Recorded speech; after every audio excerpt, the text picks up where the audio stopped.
Hour by hour now, we continue to piece together new information about 66-year-old Chunli Zhao.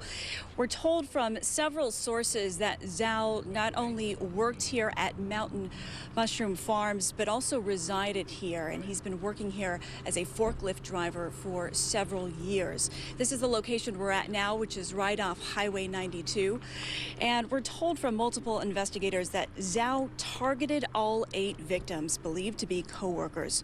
Sources say it appears Zhao had a lot of built-up anger and what's been described as an ongoing feud with these victims. Aside from a prior restraining order with a former roommate, detectives say the suspect had no significant criminal history or known mental health issues.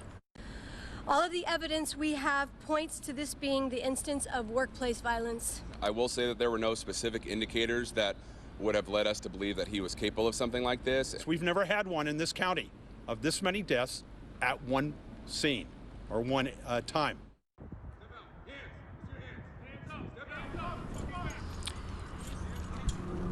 The sheriff's office says the semi-automatic handgun Zhao allegedly used was legally purchased and owned.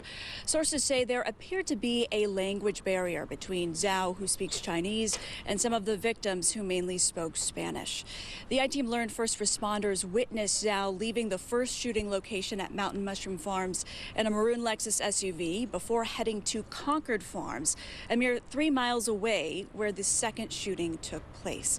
Now, shortly after, the I-team was able to confirm investigators did ping Zhao's phone, and we're told sources are looking into whether Zhao allegedly sent a text to his wife shortly before he was arrested at the sheriff's office substation here in Half Moon Bay. Now, certainly a lot of questions, Larry and Kristen, that have yet to be answered. I can show you at Mountain Mushroom Farms behind me. You see it's taped off here. This is an active crime scene. It's expected to be closed for a while now, as investigators we've seen throughout the day comb and case this area, continuing to talk with co-workers of Zhao as well as family members, we're told.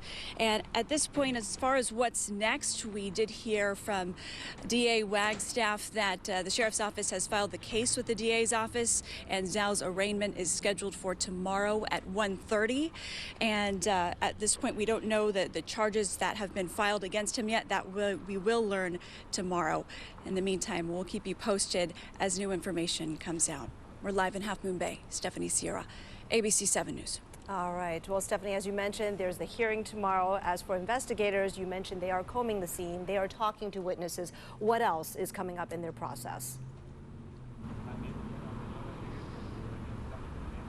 You know, at this point, Christian, I mean, it is a hour-by-hour development. That's certainly what we're hearing, not only from our sources, but the investigators we've spoke with here on the scene. It's so early. A lot of these details are still being sorted out at this point. But what I can tell you is that, you know, there's a lot of concern, obviously, about that potential language barrier that I mentioned just a moment ago. Sounds like, you know, Zhao and the victims targeted here, there was some issue with not only whether it be with communication, but certainly with the fact that this was targeted. There was, you know, I asked detectives whether or not some of these victims were just sadly caught in the crossfire here, and we have been told that that was not the case. There is enough evidence to suggest this was a targeted act.